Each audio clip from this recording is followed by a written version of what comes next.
नमस्कार, ज्योति सिंगरानी में आपका स्वागत है।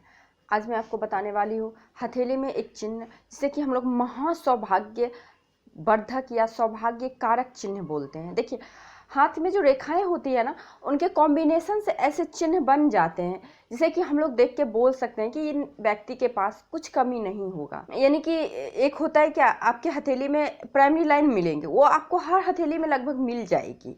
जिनका लाइफ है, जिनके पास में बुद्धि है, जिनके पास में हृदय है, दिल है, तो ये 3 लाइन यानी कि जीवन रेखा, हृदय रेखा और मस्तिष्क रेखा, ये तो आपको मिल ही जाएंगी। उसके अलावे यदि आपके हथेली में कुछ एक लाइन है जो है, तो कहीं ना कहीं आपके सौभाग्य वर्धक है, वो सौभाग्य कारक है। तो यही लाइन के बारे में, इसी लाइन के बारे में मैं आपको आज इस वीडियो में बताऊंगी। आप अंत तक बने रहिए ताकि आपका एक भी सवाल नहीं छूटे। कंडीशन क्या होता है, जैसा कि हम लोग को पता है, सूर्य, चंद्रमा, गुरु और बुध और शुक्र ऐसे ग्रह हैं जो कि हमें बहुत ज़्यादा सुख सुविधा देती है, हमारे मान सम्मान को और ऊपर तक ले जाती है, अच्छाई की ओर ले जाती है। कुंडली में तो हमें पता चल जाती है, ग्रहों के हाल देख के, आपके राशि घर का स्थिति देख के पता चल जाती है। यदि किसी के पास कुंडली नहीं है, हथेली तो हर एक के पापास होती है, तो हथेली को देख के आप कैसे पता करोगे? तो देखिए, कंडीशन, शर्तें होती है कुछ, यदि वो शर्तें आप फुलफिल कर रहे हो तो आपके हथेली में वो चिन्ह, वो योग बन जाती है, महासौभाग्य कारक योग जिसे कि हम लोग बोलते हैं। तो ये बनती कहाँ से है? देखिए, जब भी आपका सूर्य स्ट्रांग होगा, शनि स्ट्रांग होगा कुंडली या हथेली में, तभी ऐसे योगों का निर्माण होगा, गुरु स्ट्रांग होगा। तो सबसे पहले तो देखिए, सूर्य से हम लोग देखते हैं। यदि सूर्य रेखा आपकी स्पष्ट हो, देखिए ये आपकी हो गई, जैसा कि हर वीडियो में आप लोग को भी याद हो गया होगा अभी तक, ये है जीवन रेखा, लाइफ लाइन, ये है आपके मस्तिष्क रेखा, माइंड लाइन, और ये है आपकी हृदय रेखा। तो अब देखिए इसमें क्या है, सूर्य रेखा। तो सूर्य रेखा कहाँ पाई जाती है? तो आपके रिंग फिंगर, अनामिका फिंगर के नीचे जो है ना, ये पर्वत होती है, सूर्य का पर्वत, ये आपके सूर्य का पर्वत होता है। तो सूर्य के पर्वत पे आपको यहाँ पे ये रेखाएं पाई जाती है। तो सबसे पहले ये रेखा कैसी होनी चाहिए? स्पष्ट, सुंदर, इस तरह से होनी चाहिए, बिल्कुल इस तरह से स्पष्ट होनी चाहिए, एकदम एक नजर में दिख जाए, स्पष्ट हो, सुंदर हो, आभा युक्त हो। देखिए, आपके हथेली को जब देखने पे किसी को लगे कि हाँ हथेली में कुछ बात है, यानी कि है, गुलाबी रंग होनी चाहिए, ना कि पीला होना चाहिए, काला होना चाहिए। ज्यादा रेड भी अच्छी बात नहीं होती। अगर आपकी हथेली का रंग ज्यादा रेड है तो आप कहीं ना कहीं क्रोधी स्वभाव को बतलाता है कि आप कहीं ना कहीं आप क्रोधी स्वभाव के हो, जल्दबाजी है आपके नेचर में। यदि आपके हथेली में गुलाबी रंग हो और स्पष्ट, एकदम स्पष्ट रूप से सूर्य रेखा हो, या फिर उसके नीचे कोई त्रिभुज बनती रहो, देखिए इस तरह से त्रिभुज, इस तरह से त्रिभुज बनती हो, इस तरह से, इस तरह से, ठीक है, रेखा के नीचे।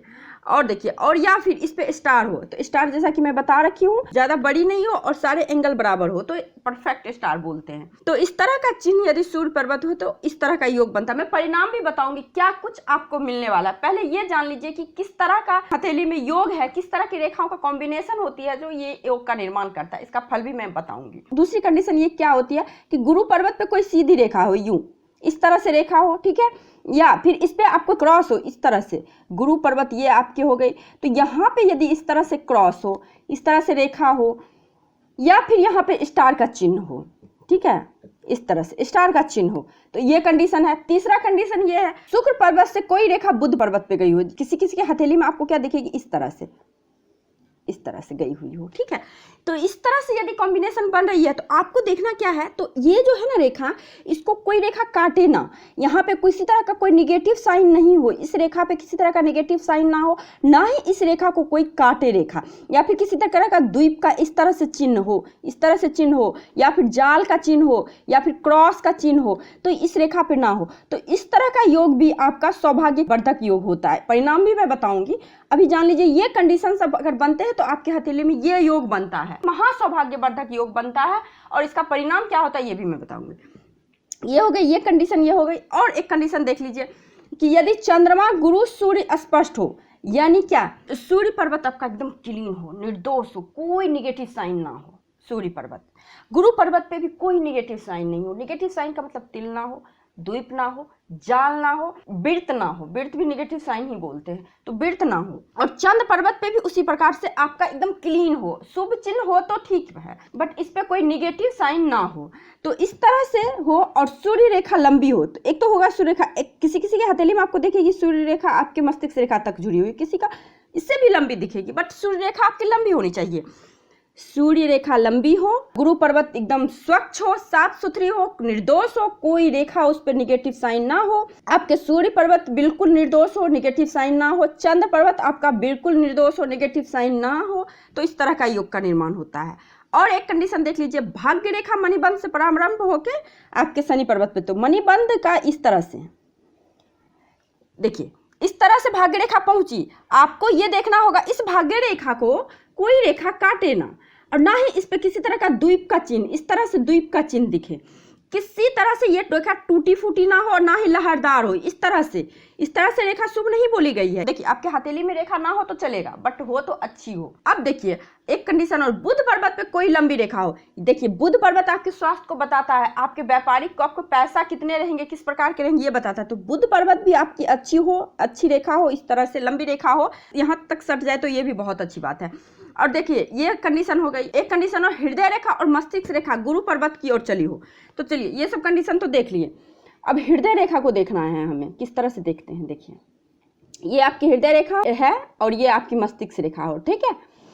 ये हृदय रेखा और मस्तिष्क रेखा गुरु पर्वत की ओर जा रही हो। किसी किसी के हथेली में आप देखोगे क्या, हृदय रेखा एकदम से यहाँ तो है, बट यहाँ से एक शाखा निकल के इधर जा रही है, और यहाँ पे आपकी मस्तिष्क रेखा, यहाँ से भी एक शाखा निकल के हृदय रेखा की ओर जा रही है। यानी क्या कि आपकी मस्तिष्क रेखा, आपकी हृदय रेखा की कोई शाखा निकल के आपके गुरु पर्वत पे यहाँ पे जा रही हो, गुरु पर्वत पे जा रही हो, तो इस तरह का योग का निर्माण होता है। ये कंडीशन हो गया। और एक कंडीशन है, आपकी दोनों हथेलियों में भाग्य रेखा जो होती है, ये भाग्य रेखा, दोनों हथेली की भाग्य रेखा स्पष्ट हो, कोई रेखा उसे काटे ना, किसी तरह का टूटी फूटी ना हो, लहरदार नहीं हो, एकदम स्ट्रेट लाइन में गई हुई हो, तो इस तरह का योग का निर्माण होता है। अब हम लोग जानते हैं इसका परिणाम क्या मिलता है। यदि ये योग है हमारे हथेली में, तो हमें क्या सब मिलने वाला है। हर कोई परिश्रम करता है, ठीक है, हर कोई मेहनत करता है, हर कोई परिश्रम करता है, बट सबको सेम जो है ना सफलता नहीं मिल पाती है, सेम उपलब्धि नहीं मिल पाती है। क्यों नहीं मिल पाती है? क्योंकि किसी का भाग्य का साथ मिल जाता है, किसी का भाग्य का साथ नहीं मिलता है। तो भाग्य का साथ होना बहुत जरूरी होता है। यदि आपके हथेली में इस तरह से भाग्य का साथ मिला, भाग्य का साथ मिलने का मतलब क्या, आपका कहीं ना कहीं आपका कर्म अच्छे है तभी भाग्य का साथ मिल रहा है, नहीं तो कर्म अगर अच्छे नहीं होंगे तो भाग्य का साथ आपको नहीं मिलने वाला है। तो यदि आपको इस तरह का योग बन रहा है, जैसा कि मैं बताई हूँ, इस तरह का योग हथेली में एक भी योग आपका बन रहा है, तो आपको क्या मिलने वाला है। तो जिस व्यक्ति के हाथ में इस तरह का कोई भी एक भी योग हो, तो ऐसे व्यक्ति सामान्य कुल में भी, पहली बात तो जन्म लेके ये बहुत अच्छा काम करते हैं, पहली बात। दूसरी बात, अपने सोसाइटी में, अपने समुदाय में जहाँ वो रह रहे हैं, अपने समाज में एक भिन्न हो जाते हैं, मतलब अलग हो जाते हैं। या वो अपने मानसिक स्तर पे अलग हो जाए, या फिर वो अपने आर्थिक स्तर पे अलग हो जाए, या फिर आप किसी तरह से अलग थलग हो जाते हैं। अलग थलग इन सेंस पॉजिटिव वे में अलग होते हैं। कहने का मतलब क्या कि आप एक तरह से अपने समुदाय से, अपने सोसाइटी से अच्छे रहोगे, ठीक है। तो इस तरह का योग, एक भी योग आपके हथेली में हो तो इस प्रकार का आपको सुख मिलता है, बहुत ही सौभाग्यवर्धक होता है। आप जो काम करोगे उसमें आपको सफलता मिलेगी, कम मेहनत में मिलेगी। मेहनत आप कर रहे हो ठीक है, बट आपको उतनी मेहनत नहीं करनी पड़ेगी जितनी कि औरों लोगों को पड़ेगी। देखिए, अगर हमारे हथेली में इन सभी चिन्हों में से एक भी चिन्ह नहीं हो तो क्या परिणाम होगा। इसका परिणाम यह होगा कि बहुत सारे लोग क्या करते हैं, जन्म लेते हैं, ताउम्र भिक्षुक की लाइफ जी के लास्ट में मर जाते हैं, ठीक है। और एक तरह के लोग होते हैं जो कि किसी पे डिपेंड रहते हैं, हो सकता है अपने मम्मी पापा पे डिपेंड हो सके अपने भाई पे डिपेंड हो सके अपने वाइफ पे, या फिर हस्बैंड पे, फिर बेटे पे। तो ये हो गई एक कंडीशन। यदि इस तरह का योग ना हो तो इस तरह का लाइफ जीते हैं। एक क्या होते हैं कि चलो डेली का कमाया, डेली का खाया, बस बात खत्म।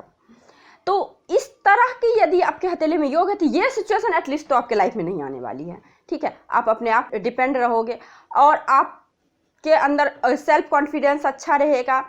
आप अपने समूह में सबसे ऊपर पोस्ट पे रहोगे, अच्छे पोस्ट पे रहोगे, अपने सोसाइटी में सबसे अच्छे रहोगे।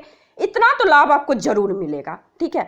आगे की बात यह है कि यदि इतना लाभ आपको नहीं मिला, सपोज आप जैसा काम कर रहे हो वैसी सफलता आपको जरूर मिलेगी। जैसा मैं चिन्ह बताई हूँ, इसमें से एक भी चिन्ह आपके हथेली में हो ना, तो आपका लाइफ बेहतर होगा, बहुत बेहतर होगा। इस तरह का हथेली में यदि आपके चिन्ह है तो आप बहुत लकी हो, क्योंकि समाज में बहुत ऐसे आदमी हैं जिन्हें पूरे दिन का खाना नहीं मिल पाता, सुबह का नहीं मिल पाता, शाम मेहनत करते हैं, सुबह खाते हैं, सुबह मेहनत करते हैं, शाम खाते हैं। तो एटलीस्ट वैसी परिस्थिति आपके लाइफ में कभी नहीं आएगी। तो ये चिन्ह का मतलब यही होता है, यदि आपके हथेली में शुभ चिन्ह हो तो इसका मतलब यही होता है कि आप अपने सोसाइटी से अच्छे रह पाओगे, अपने सोसाइटी में, अपने समुदाय में सबसे अच्छे रहोगे। तो आज के लिए बस इतना। यदि आपको ये वीडियो अच्छी लगी हो तो लाइक कीजिए, शेयर कीजिए और सब्सक्राइब करना बिल्कुल मत भूलिए। तो आज के लिए बस इतना ही। नमस्कार।